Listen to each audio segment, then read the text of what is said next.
Hello, everyone. Welcome to the Kevin Lee Show. Thank you for coming on. This is an 8-part series that I will be releasing every week on Monday at 5 p.m. Australian Eastern Standard Time. The preface for this interview is based around a primary question that I learned from Tony Robbins attending his business mastery event in Amsterdam. And it is based around, if your core business was completely disrupted tomorrow, what would you do? How would you pivot or innovate? And during this time of the recording, we're going through the COVID pandemic. And so I thought it was very fitting interviewing people from around the world in different industries to see how they've pivoted and innovated in their struggling industries. And so the idea is to inspire and encourage people who need it. And so I hope everyone can learn a few lessons from these experts. I hope you enjoy the show. Thank you. Hello, today we have Boon Chu. He's the founder of Tappollo Media, which is an acclaimed mobile app and enterprise blockchain development company focusing on developing elegant and highly engaging mobile applications for market leaders. Aside from building apps for clients, they also actively develop their own app ranges, apps that we feel will make a difference in people's lives. Their app Word Tracer has been featured in Apple's commercial Everything Changes with iPad. Their clients include, and not limited to, iHeartMedia, Walmart, Discovery Channel, WeWork, MakeSpace, TimeHop, Clear, 7 Rooms, Grail, just to name a few. Everyone, please help me welcome Boon Chu. Hey Boon, how are you, buddy? Thank you for jumping on today's show. Yeah, hi Kevin. It's such an honor and pleasure to have you on. I appreciate it, I admire your work. From what I've seen, you do some amazing work with some pretty incredible companies out there, so it's such a pleasure to have you on. Would you be able to give the audience an idea of your business and what you and who and what you work on? Sure. So our business, sort of in the simplest term, it's like a mobile app technology company. What we do is two things. So we help market leaders and startups build, execute their mobile initiatives. Yep. We also very actively build our own apps and also open source projects as well. Yep. Great. Nice and simple. Coming into, during the time of this recording is during the COVID pandemic. What was it like? What was your business model like before and then moving towards this current environment? Yeah, so actually before the business model, like before last year, we usually target like really big companies. And starting from last year, we started working with a lot of startups in a different mode, because the way we usually work with those bigger companies, the rate is in such a way where we just price a lot of startups out of the market. Yeah. So what happened is so we thought about that, and we thought that, with our expertise, we can actually lend a lot of help to startups. So we basically just let the startup tell us what is going to work for them. Yeah. And we tell them our cost, and basically we allow them to pay us the difference between what we usually charge our bigger clients, with equity. So that gives the startups a lot of flexibility in terms of how they want to structure the pay, and also allow them to basically hire someone that has, a quality team that has a lot of insights on building, like highly scalable, but also like the thing is what highly scalable, but also like really high profile projects. To work on the apps. So from the sounds of it, you've diversified more into the startups and less into the larger companies. And how do you feel that has affected ever since it happened? So have you seen more of the larger ones being impacted or more of the smaller ones being impacted? Yeah, so good question. So before we went with this investing model, for a long time, we didn't really want to take on any project that would want to pay us equity. But we realized that given that we have a small team, we can only work with, say, 4 to 5 big companies, every year. And so we really wanted to help. And so when we switched over to this model, we started working on a lot of very innovative projects. Right. That's when we start noticing that, wow, there's a lot of innovations going on in the startup space because everyone is testing with different ideas. And that's the kind of energy you don't really see with the larger companies, because larger companies tend to want to stick with what they know is best and not want to take the risk of trying something new. The downside is initially when we first did the investing model for the first year, we were bleeding quite a bit from a revenue or profit standpoint, because half of our projects at the time we basically allocated our bandwidth towards startup projects, and given the fact that the part of the revenue is covered by equity, Yes. that we literally those we won't see until they become like they have a value later on. Yeah, for sure. But what what ends up being really positive for us is that because we diversify our sort of our portfolio, so to speak, Mm-hmm. because we get to work with a lot of different startups, that when COVID-19 hit, for example, we lost one big client Yeah. in the travel space, and they had to lay off a lot of people, obviously terminate our project as well. If we didn't really diversify with the way we did, Yeah. we would have lost a third of our revenue right there, Yeah. right? But because we have diversified, we actually ended up hiring more people during this time, because we're still seeing a lot of people, especially from the startup space, wanting to spend more money. Yeah. Why? Because smaller startups tend to be more nimble, and they don't have as big of a sort of burn rate, Yeah. right? So they're still able to spend and able to take this chance to pivot and innovate. So we ended up hiring more team members and onboarded more team projects than last year because of COVID-19. Mm. And also because of the larger sort of diversification, like for example, we are working with an owner that runs a sort of cleaning business, like office cleaning business. Yeah. Yeah. Yeah. So his business is obviously booming. Yes. The fact that business is booming, means that he's able to spend more money on the project that he has with us. Yes. Another project a company we onboarded is in the IoT elderly sort of healthcare space. Yeah. Yeah. And obviously they are not being impacted as much, because anything that's in the healthcare business tend to be Right. at least okay. Yeah. Yeah. So. Mm-hmm. Wow. I love the concept and the idea that you're investing firsthand into these startup companies, even though there's no immediate revenue, because of A, your passion, B, the energy and the creativity and innovation that comes out of these smaller companies. Could you share with us a bit about your thinking behind giving first? Yeah. If you look at the portfolio, even when we were working on the with larger companies, we tend to work with very high quality companies. Like like iHeartMedia is one of the biggest sort of radio streaming platform in the U.S. and Discovery Channel, and we work in companies like that. Yeah. When we went with the vesting model, we took the same mindset, right? So even though we are now working with smaller players, we still want to make sure that all the companies that we work with, the startups that we work with, have really sound ideas, really good ideas. So that has allowed us to be able to basically participate in a lot of really innovative projects, and also contribute what we know from working with the larger company, and taking the practices and sort of bringing it to the startups. Yeah. What is the other question that you were asking? I want to make sure I didn't miss that. And it was more about your philosophy about giving. Philosophy. Yeah. So my philosophy is that in order to get something, you have to give more of it. Yeah. So if you want money, you give money, right? You want value, you give value. Yeah. So for me, that's really the best way to get something. Like we're not like, we don't have sales tactics or marketing know-how and things like that.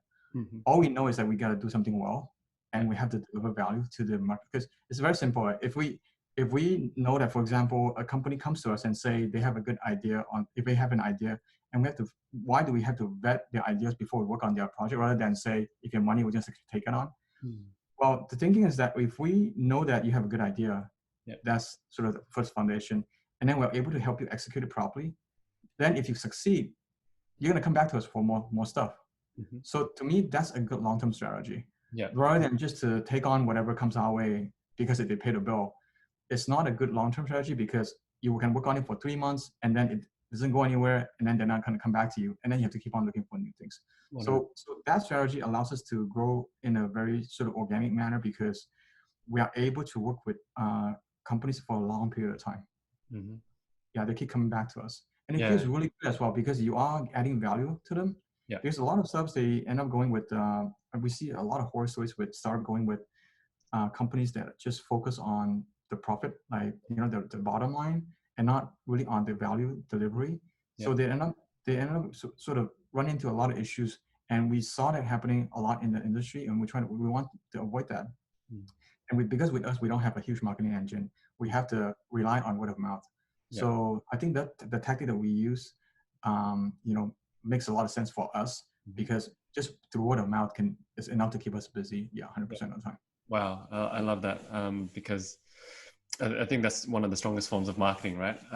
Yeah, By the value you give, the results, and people sharing it because they know the quality of work that you deliver. yeah, I was looking into some of your work, and I see that and as you mentioned before, it seems that you're very passionate about giving and adding value. And I saw like you saw an opportunity, like not just an opportunity, but you saw a space in, for example, what the environments that COVID-19 is giving now, where it's hitting a lot of restaurants, and you looked yes, into building these food platforms that people can order, and it's like a win-win situation for everyone. yes. And I was just curious to see what your motivation behind um, going strong and adding value is, because it's easy for a lot of people during this time to just contract and focus only on what keeps them safe. But you're out there and you're motivated to try to add value and give more value and help as many as you can. Yeah, I think it's about not following the crowd. Because if you know that when you follow the crowd, the outcome is that you're gonna get the result that the crowd gets, Yeah. right? So and it's also important to not um, sort of follow the first, like the sort of the reaction, right? The immediate reaction to something is always like contract. Yeah. So but that takes away energy as well, right? When you're afraid, when you're fearful, when you're worried, that takes away energy that you could spend somewhere else. I mean, your energy cannot be spent on two sort of opposite sides, right? You cannot worry and be happy at the same time. Mhm. So for us, the moment we notice that we are, not really contributing our energy in the right sort of way, we take ourselves out and say, because to look for solutions, you basically have to have a sort of a positive mindset, right? Yeah. So Yeah. that's how you can look for solutions. And when you have that mindset, all the possibilities just come up, because you just keep coming up with different ideas on how you can leverage. And in Chinese, there's a word called in Chinese, crisis is made of two characters, Yeah. danger and opportunity. So yes, there's danger in the crisis, Yeah. but because of the danger, it also creates an opportunity. Mhm. And so then do you want to focus on the danger, which is what most people do? You see the danger, you want to contract it, you want to like sort of protect yourself, or do you want to sort of seize the opportunity and do something, during during the crisis? So that, I think, comes from years of practice as well, right? There's a practice of having a contrarian type of mindset. So I think at the end of the day, when running a business, or doing anything in general, mindset is number one. Yeah. Because if you have the right mindset of, in terms of delivering value, having integrity and all of that stuff, that's the foundation of running that business. If you have that foundation, your team members will stay with you for the longest time. Your clients will stay with you for the longest time. The moment you start doing things that is not really like correct, you have high turnover rate within your team, and you also probably have high turnover rate with your clients as well. Yeah. Yeah. Uh, I agree with, definitely with the mindset, and it doesn't come overnight. Especially in the entrepreneurship field, we take a lot of hits, and each time we build that resilience, we build that grit, and we build that strength. And talking about opportunity and looking into the future, what are some of the things that you are focusing on, or continuing to focus on in the near future? Yeah. For me, the biggest thing is, how do we allow people to fail fast? So right, that's especially true for the startup space. They Yeah. need to be able to come in here, fail fast without spending a ton of money. Mm-hmm. And what happened a lot with a lot of startups is they fail, but they fail for the wrong reason. They fail not because they from testing the idea. They fail because the execution wasn't done right. Mm. So we want to make sure that the execution is done correctly, Yeah. right? So the money that they spend is also the right amount. So what we've been focusing on is to basically look at the whole ecosystem and say, what is it that we can do to make sure that we create a piece of technology that allows them to develop a new new app really quickly, Yeah. right? So that's why we have an open source project that we created that allows us to basically start any project and get it done much quicker than any other companies out there. Yeah. Well, in general, and by doing that, we first of all we allowed our customers to pay less money, right, Yeah. to test the ideas, and we also allow ourselves to work with more projects, right? One can say that, yeah, if you can build something faster, doesn't that make you make less money? Yeah. Yes, that's true from one client, that's true. But when you are spending less time with one person and you allow them to fail fast, that means that they can iterate faster and you can end up working with them for a longer period of time. Second thing is that because you're able to get things done faster, you can work with more clients, which increases the chance of you working on, on successful ideas. Yeah. Yeah. I completely resonate with that. As we both come from the same school of the rapid prototyping course from Tom Chi, it's like Yeah. a lot about reiterating fast and failing fast, because Yes. the quicker you fail, the quicker you get to the market, the quicker you can understand what needs to be done, so that because at the end of the day, it's about the value we give to people, right? Yep. And like, just because we always have an idea here, it doesn't mean that it's going to result into something that's going to be effective out there. And so Yes. I love that you're building this platform, because a lot of people want to get into your space, but it's the price point access and the ability to have somebody who's going to guide them through. Because even I have experience with myself with previous friends ventures and stuff, where they're getting into the app game and they're just investing way too much before Yes. their first iteration, Yep. and they just lose all their investment capital and before they can even get really started. And it's Yep. just really painful to see all these stories come up. And so I love that you're working on something like that. I Thank could see that it will really add value to the people entering that space for sure. And at the end of the day, it's for people to develop a service to add value to everyone else that accesses that platform. Yeah, another way I think about it too is that when you're starting out, you want to basically have someone else take good care of you, right? So I see myself as almost like a CTO in a way. Yep. So I'm going to watch your back. I'm going to make sure you don't spend too much money. I'm going to make sure you take the right approach, because right approach meaning that, how do you test your idea in the least amount of money with the least amount of money and get the maximum amount of learning, right, from it. And throughout the whole process is about me watching your back as well. It's not the thing is with a lot of models with the agency is that they are working on, and that's why we love the investing model, because when you're working on a time-based model, what they call it time and material, the more time you work on a project, the more money you make. Yeah. So where is that incentive to really get things done fast, Exactly. Yeah. right? So psychologically, it makes no sense for the person who is working on it when they're charging you by the hour. Yeah. Whereas with us, with basically working with on your project on a sort of a cash equity basis, that means we want to get it out fast.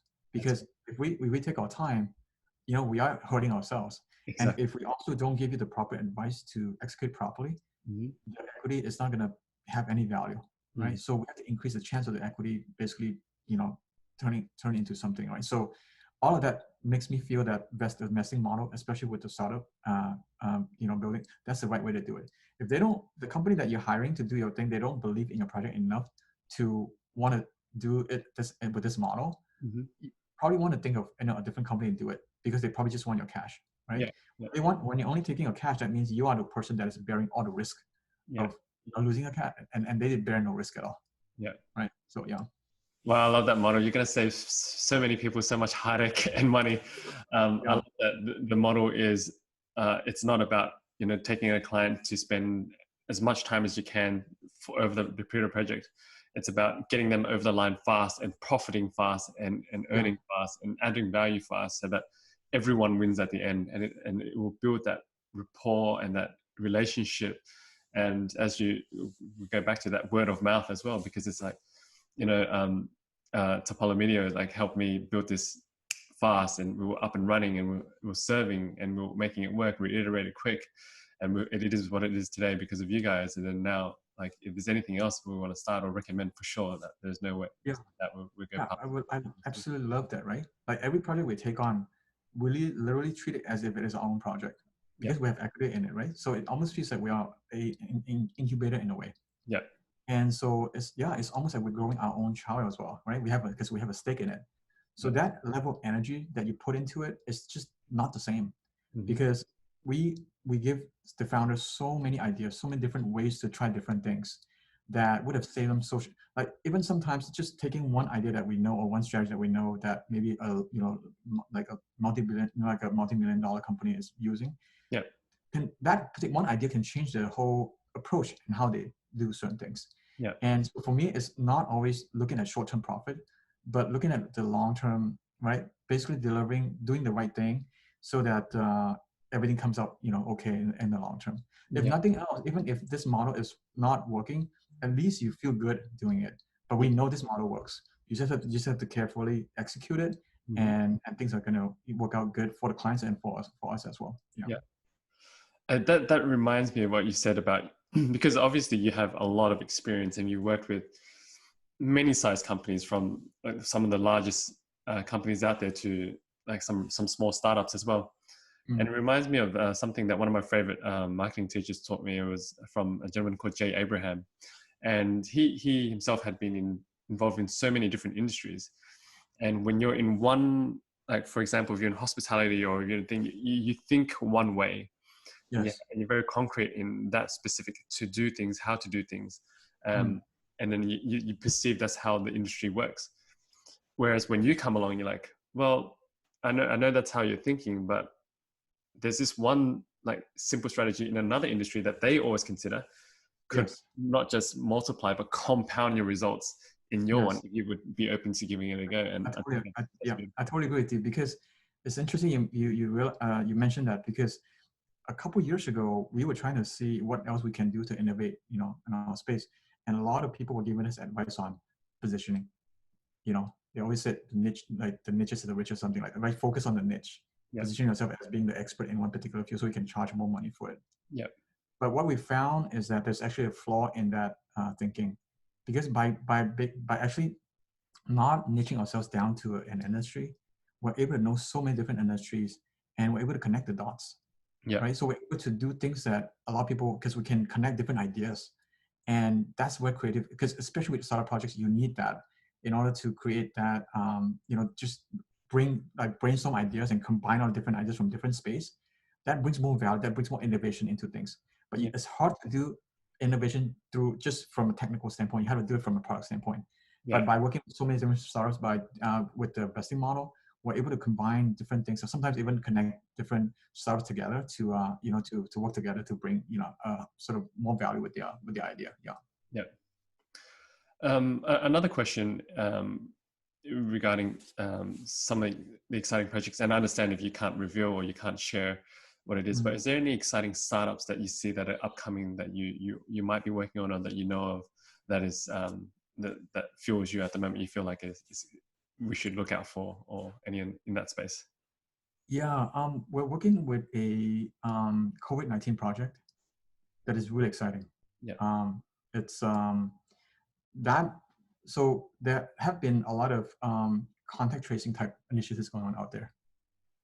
But those are more on sort of in a civilian, sort of civilian level. But because there are a lot of people participating in those projects, it becomes fragmented. I mean, the whole idea of contact tracing with the COVID-19 is that you have to have a centralized approach, because you can't. That's the mass adoption is really important for that to be effective. Yep. Contact tracing in this case means you want to know who you come into contact with. But if you and I are both using different apps, it's not, for the contact tracing, it's not going to work out. Yeah. So this particular project we're getting into is actually going to be dealing with creating a way for people to be able to go back to work safely. Mm-hmm. So come up with different ways, different mechanisms to make sure that we have the app to basically keep track and create sort of mechanisms within the app itself to make sure that whatever company contact wants to use our tool is able to make sure that the employees are safe when they come back to work. Mm. So that's one particular project that we thought is pretty innovative in terms of what it's going to do to make that happen. Yeah. And the other project I mentioned to you with a startup is they are doing IoT in the elderly care Yeah. space. That to me is also very meaningful and very impactful as well. Mm. Basically, especially right now, let's just say you have your older parents living by themselves, And because of the sort of the fear of spreading disease like COVID-19 or other diseases, you can't really necessarily go to their place. How do you make sure that they're safe when they're by themselves? So this IoT is a sort of it's kind of like Alexa type equipment. There's at home that can detect CO2 level and fall detection and things like that. So if your parents or older person that you're taking care of, they get into some sort of situation, at least the caretaker who's that has the app can be notified and then basically go to them right away. So yeah, things like that are really, like, to me, it's just very exciting to be work on stuff that is just creating a ton of value for the masses. Agreed, for sure. I'll start off talking about the COVID-19 opt-in with the contact tracing, and I find that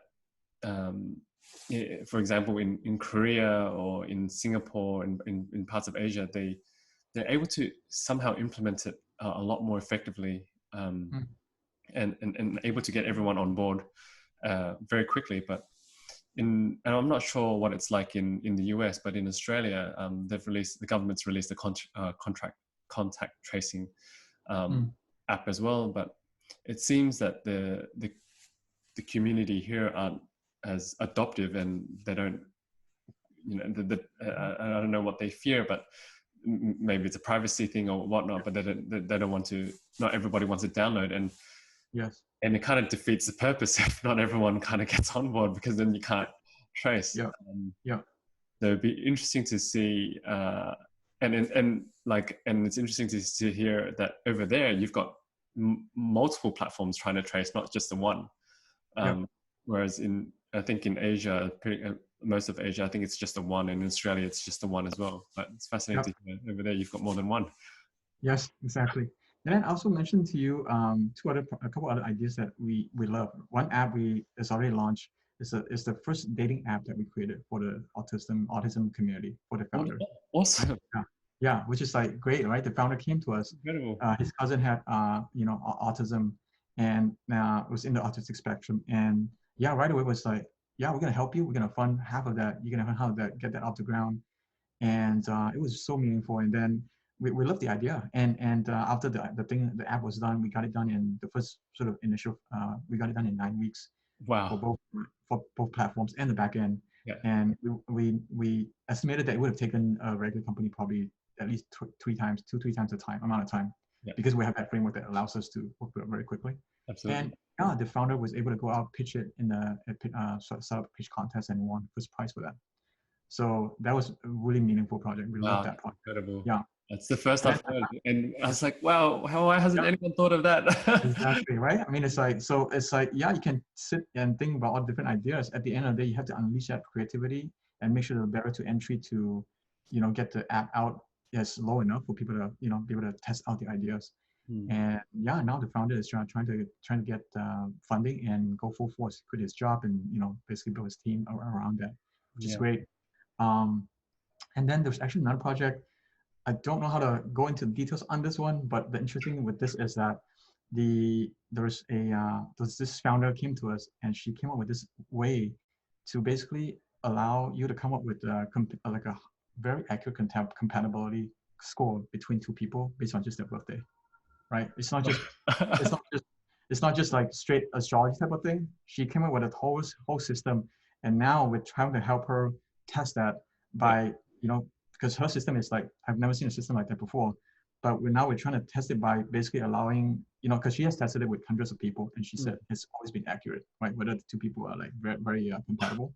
And if you anyone that has experience using any of the sort of match, like dating or whatever apps, you can realize that the cost of meeting with the wrong person or dating the wrong person is high, right? It's just like very frustrating and very painful. And so if we're gonna use the app, collect data, analyze it, and see if it's really as accurate as she claims it is. If that's true, and if let's just say if it goes beyond 50% or whatever, I think this can create a lot of value for people, not sort of going into, or at least they know what they're gonna get, what they're getting into, right? If the person is not compatible, maybe So it's fascinating. Sorry to cut you through. I was thinking it's fascinating that you brought that up, because I was having this conversation recently about you know, like we all know people who have been on these apps and that, you know, they're Mm. looking for the partner.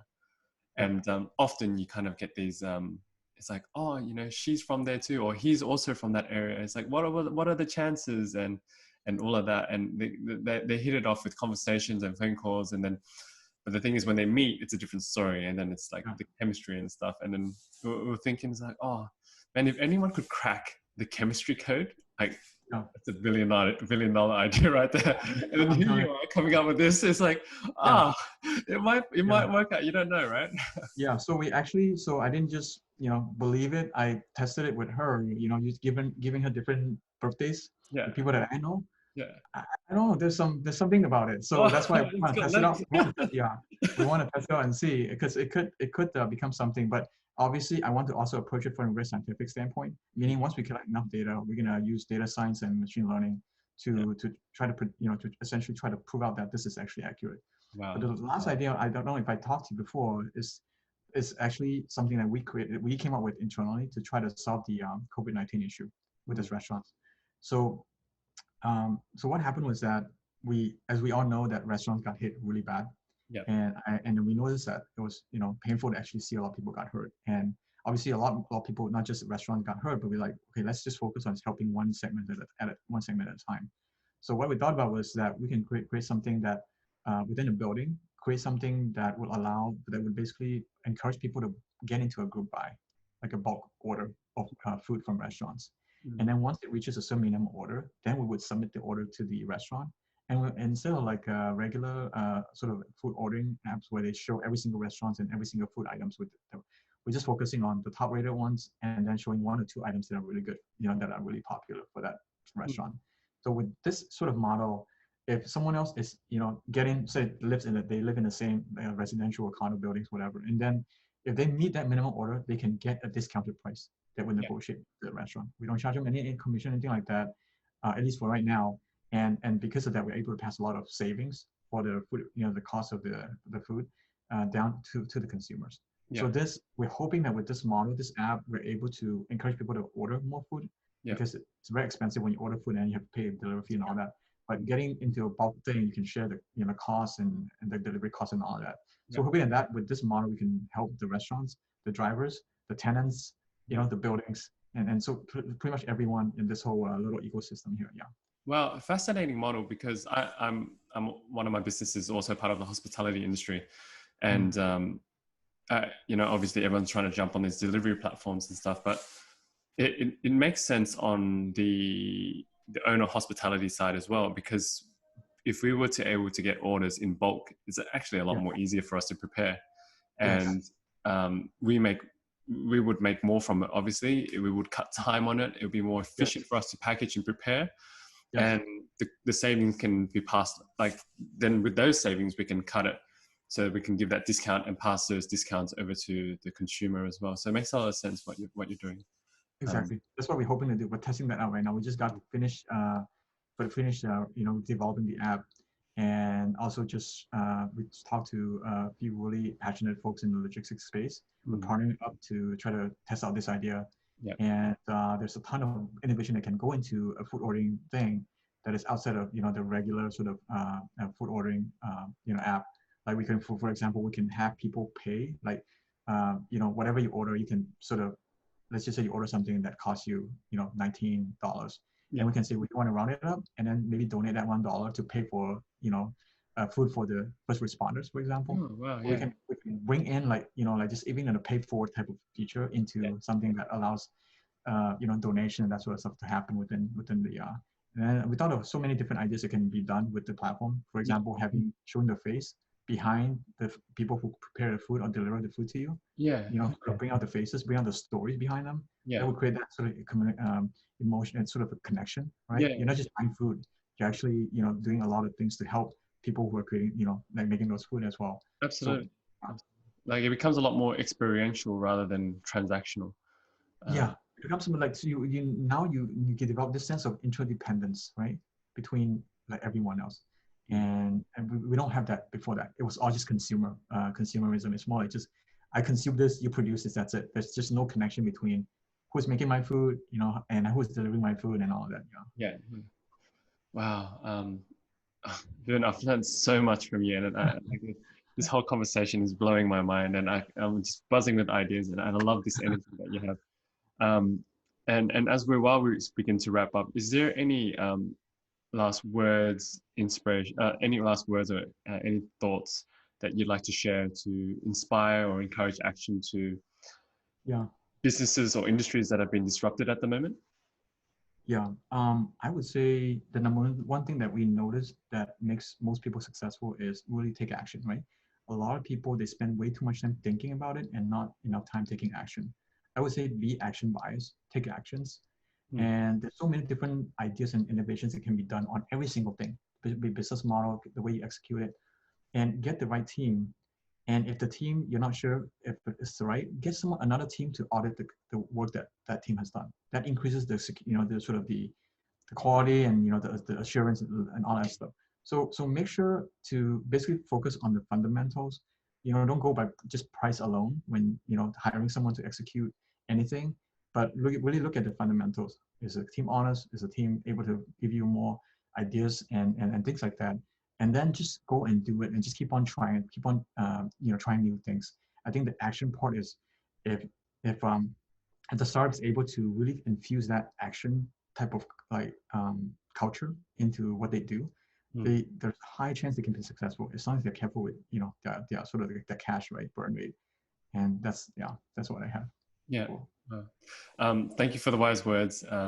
We can all learn so much from your wisdom and your experience. And lastly, how can people find more about you or your business? Where should they go?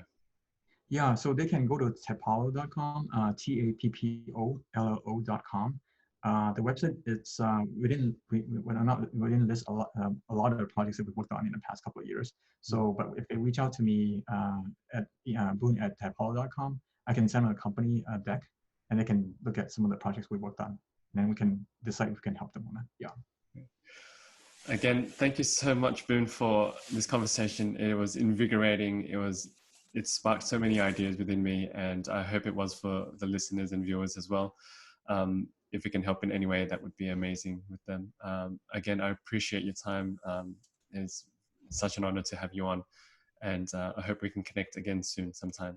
Thank you. Thank you, Kevin. I hope that we'll get a chance to create some apps for you down the line. Thank you. Yeah. Thank you. All Thank you. right. Thank you. See you. All right, take care. Bye-bye. Bye. Bye.